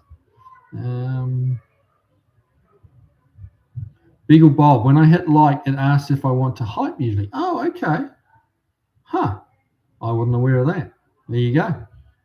Todd Denio, come on, people, hit that thumbs up for Kiwi. Yeah, it does help, guys. It really does. Driveway of Misfits, what kind of olds? That's a fair question. Yeah, what kind of olds? Inspirat, thanks for the schooling on the hype button. Currently hyping the 65 Mustang video. Thank you, sir. Appreciate it. Andy Nickel, I've got at least 2 months work waiting. Yeah, it's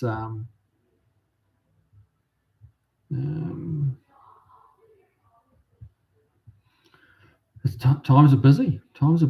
Yeah, and that's Andy, and that's guitars. I assume you're talking about, right? So yeah, it's all kinds of industries are very busy.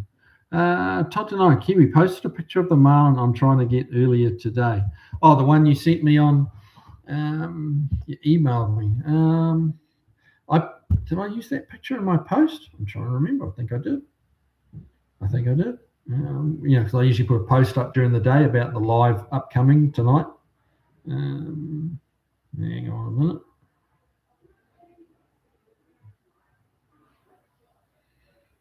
I did.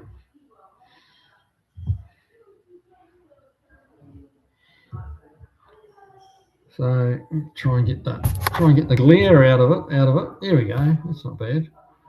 That is the said Marlin that Mr. Todd Denio is in the process of buying, thanks to a little bit of help from us, or this crew, this mob of our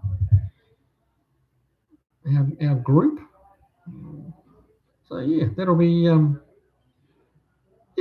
be that'll put a smile on my face, Todd, if you can get that thing and get it driving and have some smiles in it, mate. That'll be good.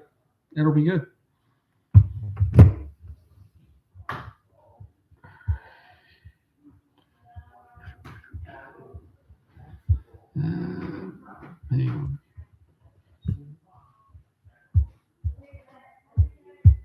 Hang on, guys. I lost my place.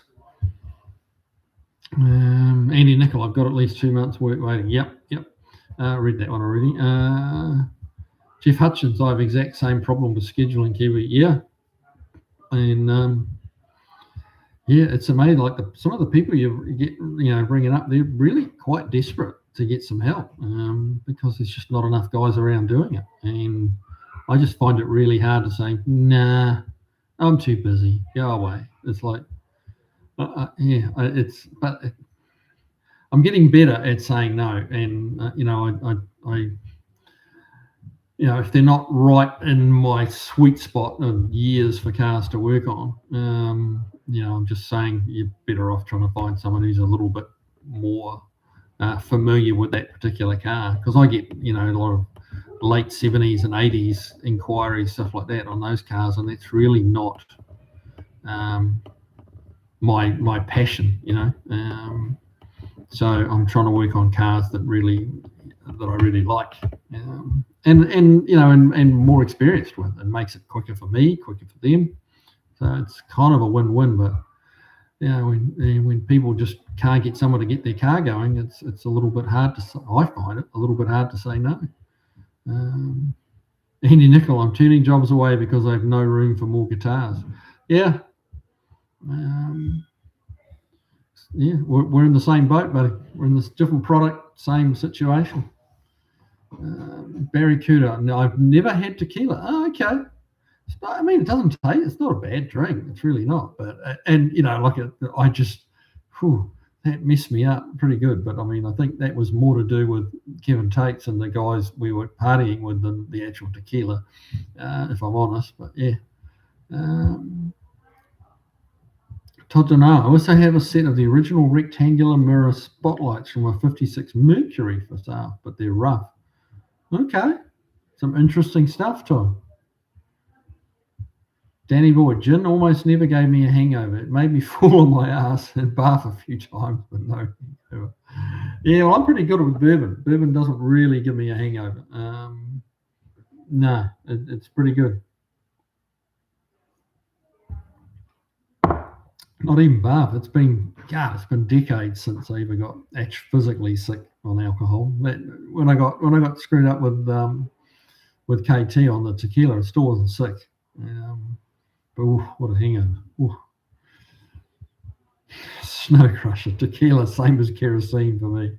Yeah, well, yeah, it wouldn't normally, I've never been a big drinker of tequila, but yeah, so Kevin Tates kind of took me into it and said, you got to have this, it's great, it's awesome. And I'm like, okay, I'll give it a whirl. And yeah, the first one was like, yeah, second one was, yeah, and from there on in, it gets a bit blurry. But it was a good night, I think. Jeff Hutchins, more thumbs up than current viewers. That's good, mate. It is good. It is good. You guys are doing good.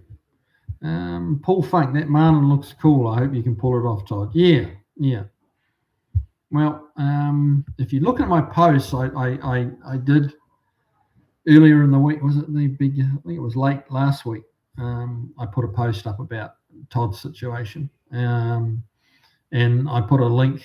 I put a picture of my Venmo there. So if any of you guys want to or can, I know it's a tough time of year, and like if you're anything like me, the wallet's been open, for the last 6 weeks, like running into Christmas and family coming and all the things and Christmas presents, and it's a tough time of year. It is, but if you can help Todd, we're not looking for a huge amount. We're not looking to like gift him the whole car. We're just trying to get him that last little bit to make it happen.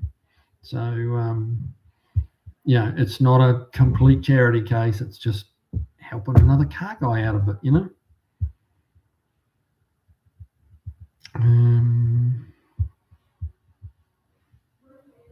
Yeah, what have we got? Jeff Hutchins. Was Vilefly here, or is he hiding from me for lack of delivery on my sausages? Oh, good Lord. I haven't seen Vilefly tonight, but which is a shame. He always brings another kind of dimension to the chat.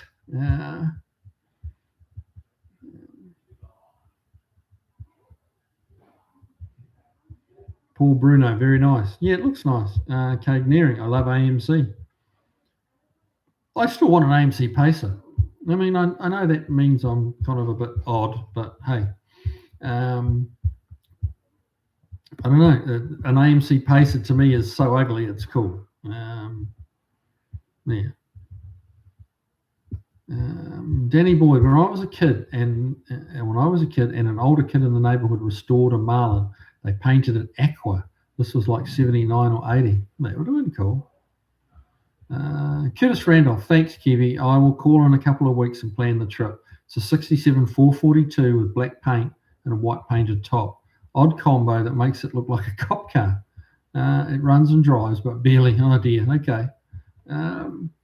Well, hopefully it's not terminal in the engine. But man, if you're talking about driving up 2 hours, it must run okay. Barry Cooter, a friend's father drank some brake fluid just once. Why on earth did he drink brake fluid? That's weird. Or did he do it by mistake? Wow. Danny Boy, painted roofs were a thing into the 70s even. Okay. 2 tones.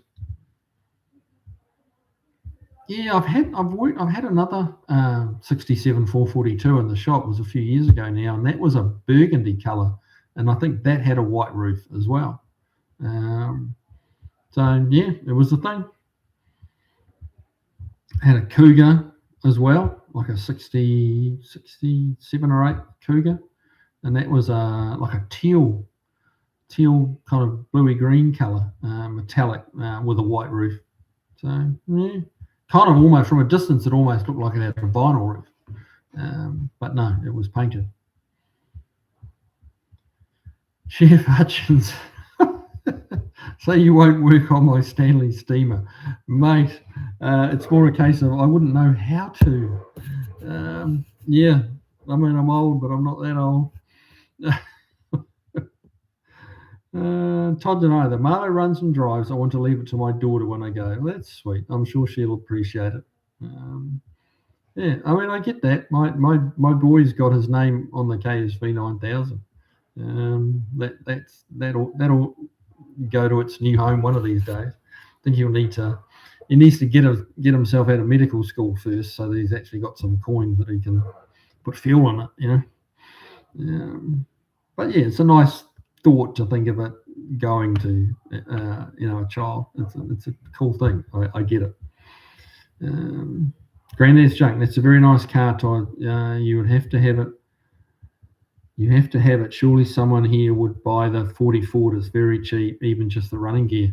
Yeah, well, that 460. I mean, that's worth some money. Stephen Carter, love the AMX and the Rebel 390 4-speed bucket list cars. Yeah. Yep. No, they're cool cars. Underrated and underpriced, really. They're pretty affordable.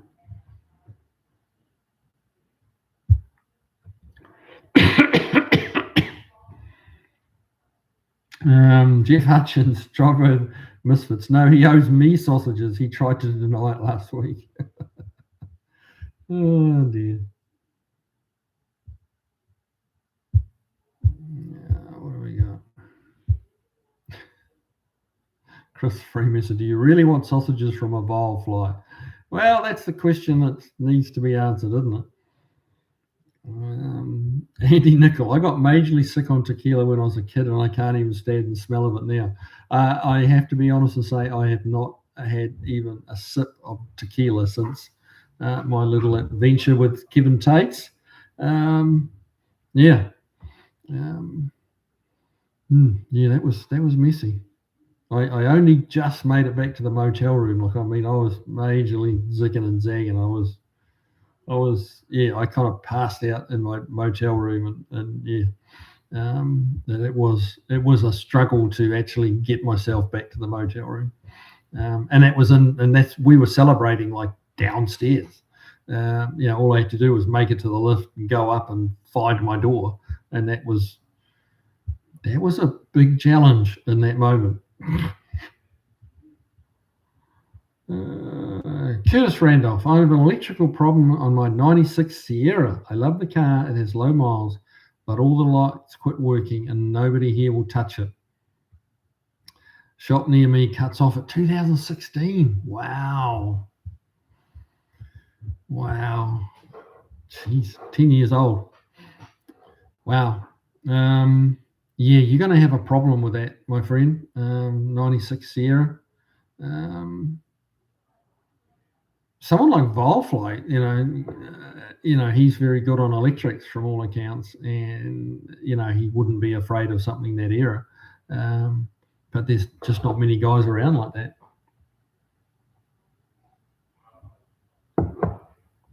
But if you do see him on here, it'd be worth asking him, see if he's got any suggestions. But yeah, 96 Sierra. I know a grand total of nothing about that car. Not a thing. It's just not something we ever saw in New Zealand. So I kind of missed the boat on that. Like I've just never laid a wrench or a hammer or anything on one of those. So yeah. But yeah, you're right in that middle spot, in that no man's land where it's not new enough, it's not old enough. Tough place to be, and I get a lot of those inquiries. Todd Denio, I also have a full set of 69 Torino Mustang GT wheels with caps and glamour rings. Mate, you need to start getting a bit of stuff on Facebook Marketplace. You do. And yeah, start moving some stuff. And honestly, like, yeah, it's probably going to hurt, you know, what you might get for some of it. But hey, you know, you'll get that car, and that'll put a, you know, it might hurt a little bit, you know, taking the hit on some of the stuff you've collected over the years, but it'll put a smile back on your face when you're driving that Marlin. So, and yeah, we're not 20 anymore, you know, like we don't have our time for smiles is diminishing by the day. And here's something I meant to mention, and it's, what have we got, 8:36, we've still got 25 minutes. One of the guys commented on that last video, and he said, if you guys read all the comments, but he said, oh, thank goodness you're okay. He'd read about a Kiwi guy in California who was a hot rod guy who got killed in a car wreck. And I'm like, oh, you know, it was like, no, it's not me, but that's tragic. And I know a couple of Kiwi guys out in LA, and sure enough, I knew this guy. It was a guy called Craig Hopkins, who had Kiwi custom with a K, Kiwi custom upholstery. And I've been to his place, spent some time with him. Great guy, hardcore hot rodder, not a rat rodder, but not a not a super high end hot rod. Probably more like a little more like myself. That kind of car. Not a Kindigit design kind of car builder, but yeah, more down. He had all sorts of cars. He had a lot of projects there. He was, he did upholstery, but he also did quite a bit of mechanical stuff as well. Very good upholstery guy. Taught at the local community college to help, pass on his knowledge to people. And yeah, he had a nice 57 Nomad, and yeah, he's gone. He hit a pole, a utility pole or a big power pole, bullseye on the driver's front, and yeah, he was dead at the scene. So yeah, very chilling. Yeah, not nice news. He was a good guy, and he was maybe my age-ish, a little bit younger. So you just don't know, like tomorrow's not promised. So without getting all kind of deep and meaningful, but one, look after yourselves. Be careful out there on the road. Really, Craig is no longer with us because of the car he was driving, and I kind of hate to say that, but he hit very hard. The steering column, there's some video footage of the aftermath, and the steering column and steering wheel came back and got him. And that's what happens with those fixed, non-collapsible steering columns. He had a hard hit, and that was that. These old cars, our passion, the old cars we love, are not as safe as they could be. That's the reality of it. People say they're strong, stronger than these Japanese shit boxes, and that kind of mentality. And actually, they are strong, but that just means when they bite you, they bite you pretty hard. So we all like to have a little play in our cars and our hot rods. That's why we build them. We build them with a bit more power than they really need, and we like to have a play. But just be careful, a little bit careful. I don't mean you don't have to revert to like full grandma mode, but yeah, just remember that shit can happen. And it doesn't give you a lot of warning typically, So yeah, that was a sad piece of news last week, and yeah. So I just thought I'd talk about it, mention it tonight briefly, but yeah, just wanting you guys to all take care and look after yourselves, and just remember that we make these cars go really well, but the safety is not built into them. They're not bad cars, but safe. 57 Nomad, safety was not a thing. It was 57. That's like 8-9 years before seatbelts were mandatory. It's pretty. It was a little grim. It was a little bit of a shock to the system to find that out. Because I knew the guy, and just like that, he's gone.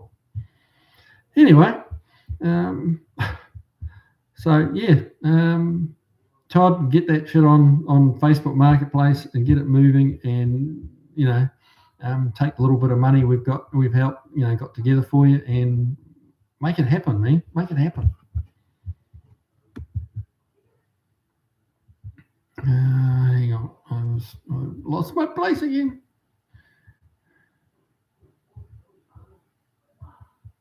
Where did we get to? Wow, I'm way behind. There you go. There we go.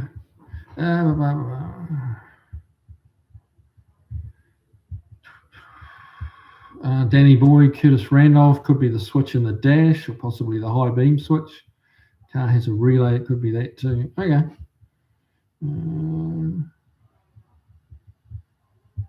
The boys are trying to help Curtis out, which is good. That's awesome. Jeff Hutchins, my mum thinks the Pacer is the cutest car ever built. Our cousin had a nice red one back in the day. The cutest car ever built. I showed a picture of one to Mrs. Kiwi, and she just looked at me. She kind of just went, what is wrong with you? My answer was, I'm really not sure. At least safe to say she's not a fan of the Pacer, but hey, good for your mum. That's all I can say. Good for you. You need to buy one.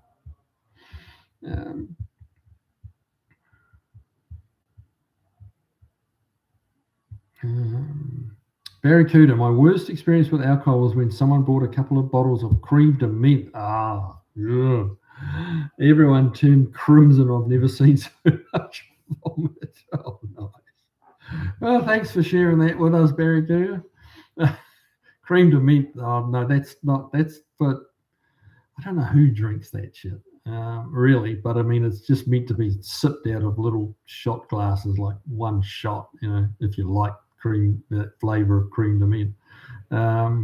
It's not something you play drinking games with, no, or party with. Yeah.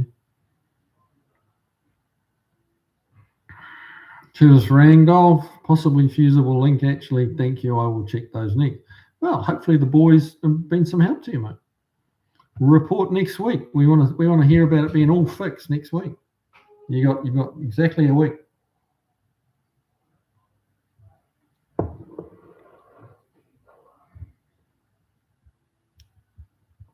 Craig Nearing, an AMC Scrambler would be really cool, but then a 66 Ambassador DL in lavender is awesome.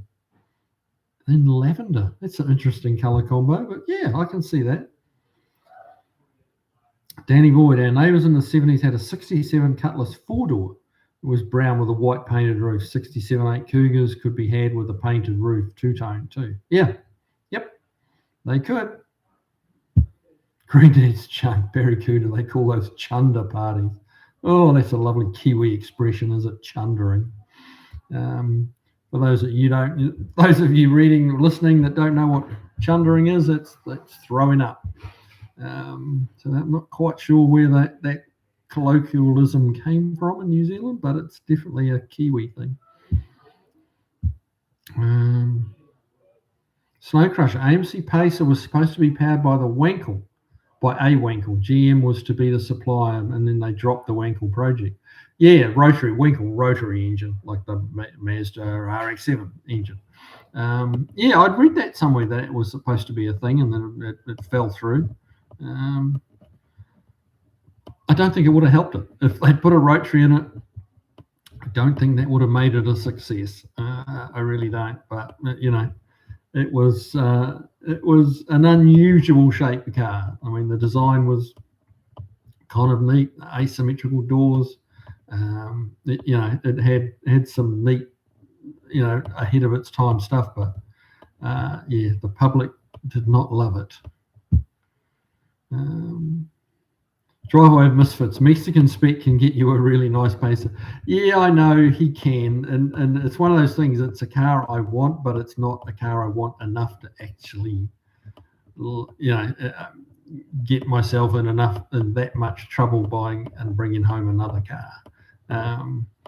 Yeah, it yeah, I don't know. I mean, if it happens one day, it happens, and if it doesn't, it doesn't.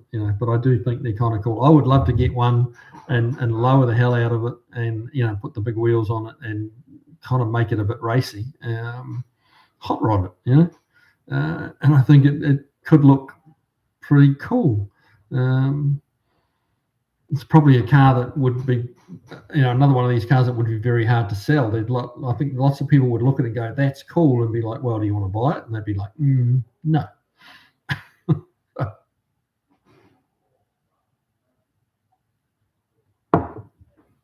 I actually tuned into Mexican Spec had a live the other day on Sunday afternoon, and I kind of tuned into that. But we were driving up around Kentucky, and the phone reception was really bad, so I was kind of dropping in and out of it. But it was quite a good live, actually. Amazing what cars he has available to him down there in Mexico. The different models and the variants that they had. And he was talking a lot about that, and it was quite informative.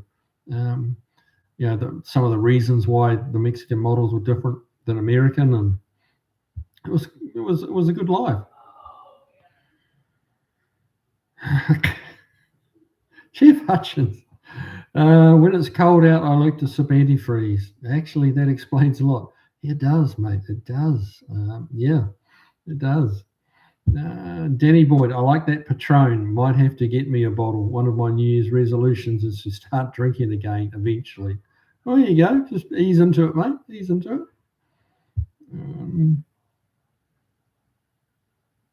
Beagle Bob, when Volfly describes his food while speaking in the third person, it usually sounds good. Yeah, it does. It does. Yeah. That's it. He brings another dimension to the chat. It's good to have in here. Todd Denio, my worst hangover was when a friend's wife got a bottle of 190 proof Everclear. Mixed up with a bottle of 100 proof vodka at a party when she was mixing screwdrivers full. Ooh. Yeah, that sounds like alcohol poisoning in a bottle. 190, jeez. Jeff Hutchins, Curtis Randolph betting on headlight switch. There you go. Oh, hopefully the boys will get it sorted out for you. Danny Boyd, mechanics tend to be good cooks and food nuts. Yeah, I tend to agree. That I fit that description. Okay, I think I'm a reasonably good cook. Not as good as Mrs. K, but I can hold my own. It's always up to me to marinate and cook the steaks. I know that. It's like that's your job. I'm like, okay.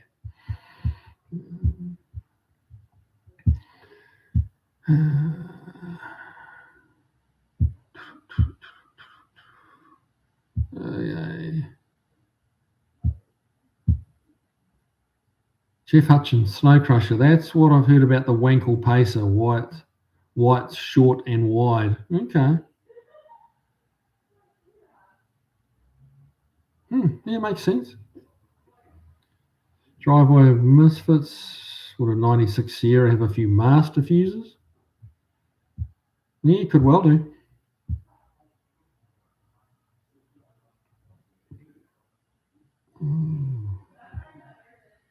Todd Denio. I always used to bring a bottle of Everclear to Wapatu parties.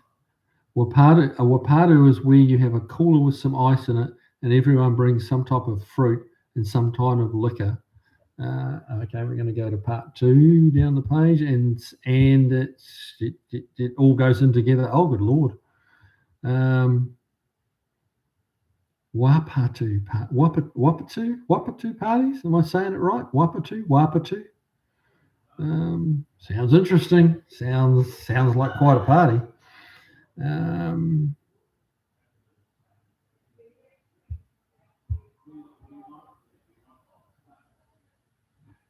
Danny Boyd, Todd Denio, hairy buffalo.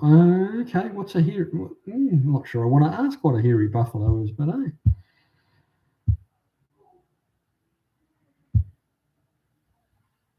jungle juice.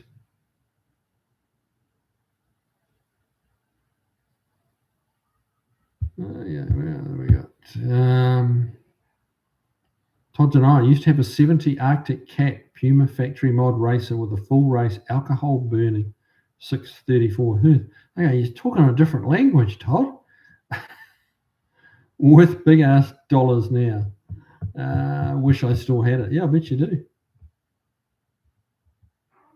Danny Boyd, when the steering column doesn't collapse, it's a death trap. Yeah. Tell you what, it was pretty grim. It was a little hard to look at. Like, they'd got Craig out and he was gone. Like not in the footage, I mean. He was gone, but he was also not in the footage. But yeah, you didn't have to be a genius to figure out, okay, the steering wheel and column were basically above the upright of the front seat. So yeah, it's not hard to figure out what happened.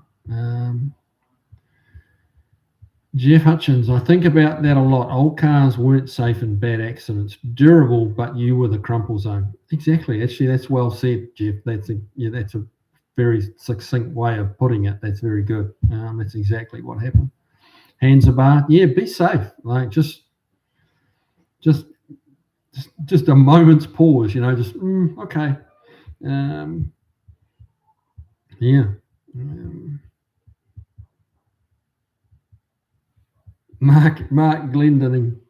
Mark Glendenning. Kia ora, you too nice, Kiwi. Go get Mrs. Kiwi a nice bottle of wine. Oh, I got her a couple of bottles of nice wine for Christmas. Don't you worry about that. She likes Bollinger, and if you know anything about champagne, Bollinger's up there in quality and in price too, just so you know. But yeah, she's worth it. Danny Boyd, the passengers and dashboards were the crumple zones. Exactly. Yeah. Kind of. You see some of the old ads, and they started talking about safety, and they talked about padded dashes for the safety of passengers and stuff. And the padding was like 3/8 of an inch thick, maybe. And that was their idea of safety. It's like.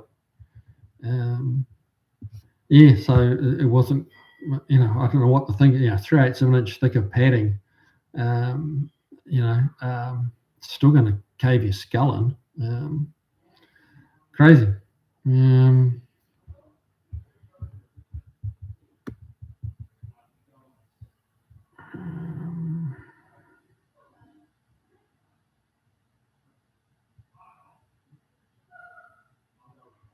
on. I've lost my place again. Sorry. Here we go.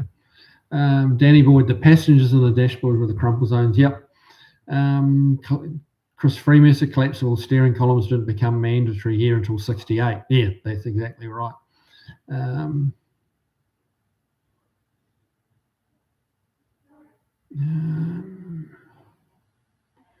Curtis Randolph, thanks for the comments on a Sierra. Okay, well, hopefully they've been able to give you a little bit of something, Curtis, and then you can get to the bottom of it. Barracuda, wasn't the passenger in the Nomad killed too? I could be wrong. There was one passenger was serious, one was not bad, and Craig, the driver, obviously was killed. So I'm not aware of a second fatality. No, but that may have changed. In all honesty, hopefully not. I hope you're wrong for all the right reasons. But yeah, that car was pretty crashed. Todd Denio, saw a Pacer with a 401 AMC in it. Scary. Yes, that would have been scary.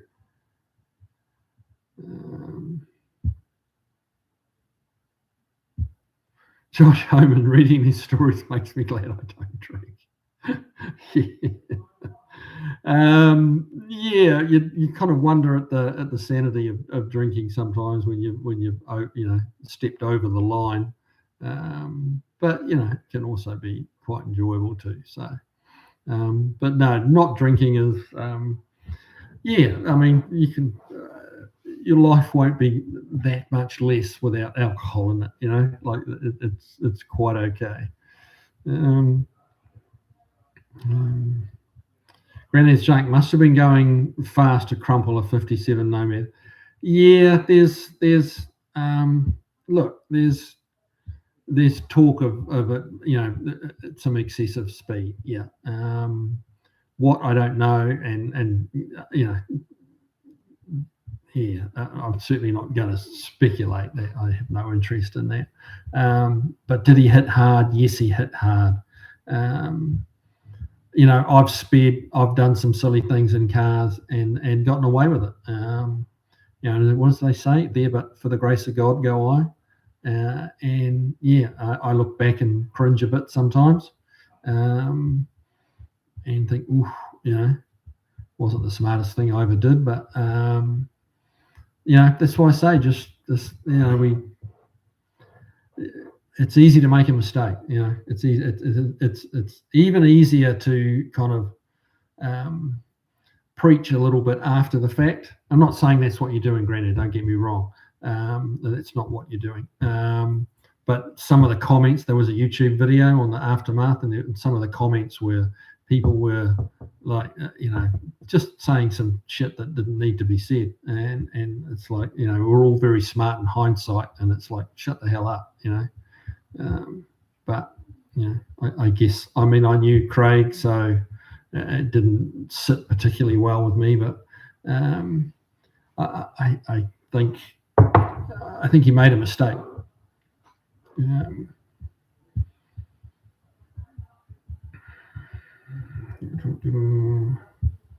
Yeah. So looks like the electrical wiring on a '96 Sierra is the new off-topic topic. Well, that's good. I'm glad you guys are working it out. It's awesome. Don't get me wrong. Stephen Carter, I had Borgeson make me a shaft in '93, and every car I've had since then, even my 2006 Silverado. Okay. Would that not have had a collapsible steering column in it already, the Silverado, or the '93, whatever it was? I thought most cars had collapsible columns from '68 on. But yeah, looking at the damage on that and what I saw, it's like, might possibly need to think a little bit more about that moving forward, building cars. I know Borgeson have a collapsible link, like if you've got a U-joint at the firewall and then a U-joint down at your steering rack or box, they have a collapsible like double D shaft that will go in between those, and basically it's one that fits inside the other. It's a 3/4 double D that fits inside a 1-inch double D, and it will telescope. If it's a short shaft, it doesn't telescope very far. If it's a longer one, it does. But it's something. It's better than nothing,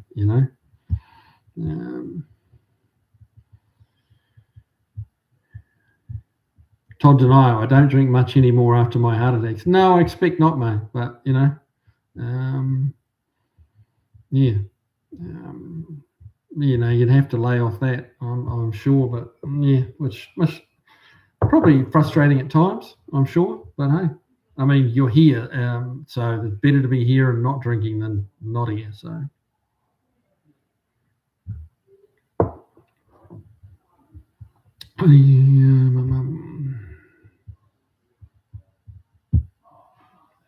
Chris Freemaster, yeah, there's a lot of neat cars available down in Mexico. I've been sorely tempted by a few of them. Yes, indeed.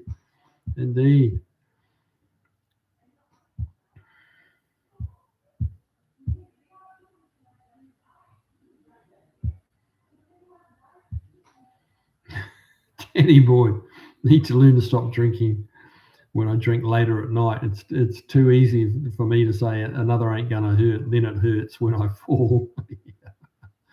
I've gotten pretty good. I mean, I've had a bit of practice, to be fair, but I know my limits on drinking pretty well, and I can read the signs, and it's like pretty well. And I didn't that night with Kevin Tate's and that big ass bottle of tequila, but but yeah, 99% of the time I've got it under control. Danny Boyd, when I drink in the afternoon, I go in and have dinner and I'm done. Yeah, that's the trouble, isn't it? You drink a little bit early and then that ends up in a very early night. Yeah, been there, done that.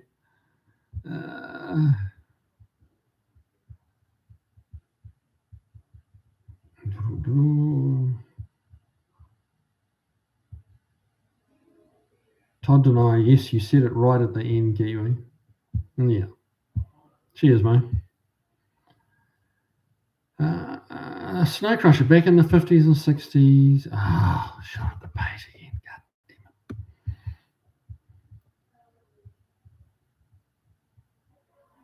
it. Back in the 50s and 60s, Canada had many models that weren't available in the US due to Canadian tariffs. So the big three made specific models for the Canadian market, like Meteor, Acadian, and Mercury trucks. Oh, okay.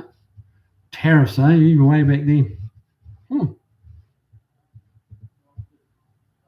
Todd Denio, Jungle Juice is a type of local beer. 15% alcohol. Hey. Wow, that's strong beer.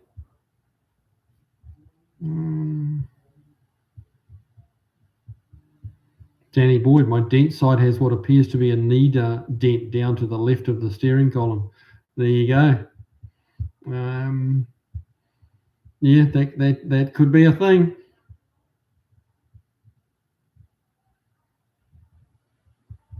Jeff Hutchins, then there's the tucker, jump under the dash in case of accident. Good luck with that. Yeah, good luck with that indeed. Yeah, that was weird.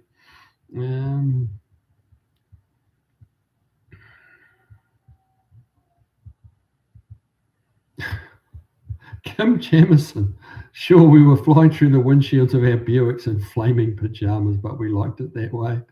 Yeah, but did we? Yeah, we didn't know any better, I think. It's probably more the point. Todd Denio, I'm feeling good tonight. Low pain level on my back for once, so I'm talking a lot. Yeah, you are chatting a lot tonight. No, mate, never talking too much. It's all good. But hey, it's getting about time to go, guys. I'm just trying to quickly see if there's anything really vital. Barracuda, have you seen the Autopia LA video of the Comet losing its brake? Yeah. Presenter smashed his face into the metal dash. That's right, he did. Yeah, he smashed his face pretty good. Lap belts aren't great. No, they're not great at all. In fact, they're almost worse than no belt in a way. Granny's junk. Even a modern car with 5-star safety ratings, people still die if it's going fast enough. Yeah. It's there's no bulletproof car kind of thing. So figuratively speaking, yeah.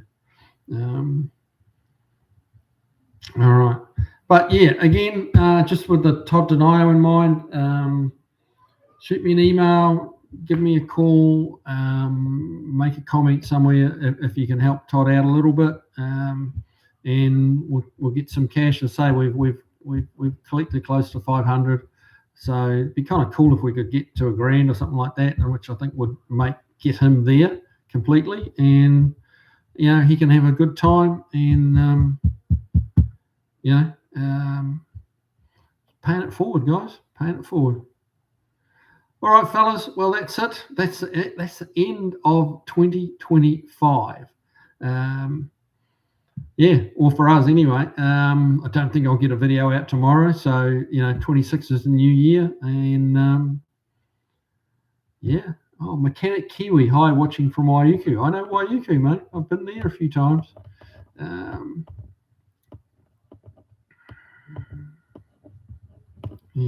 right. Don't drink, Beagle Bob, don't drink too much before using fireworks. If anyone is planning on doing that, tomorrow. It would. I would like to go into 2026 with all 10 digits. Yeah, exactly. All right, mate. Guys, well, yeah, thanks for everything. Thanks for a great 2025. It's been fun. The lives have always been fun. Always enjoy all the comments on the videos. And yeah, we'll see you next year, which is only a few days away. So have a good one. Take it easy. Have a great new year. Don't get too hammered. And if you do, have the day off the next day. All right. All right. See you later, guys. Have a good one. Take care.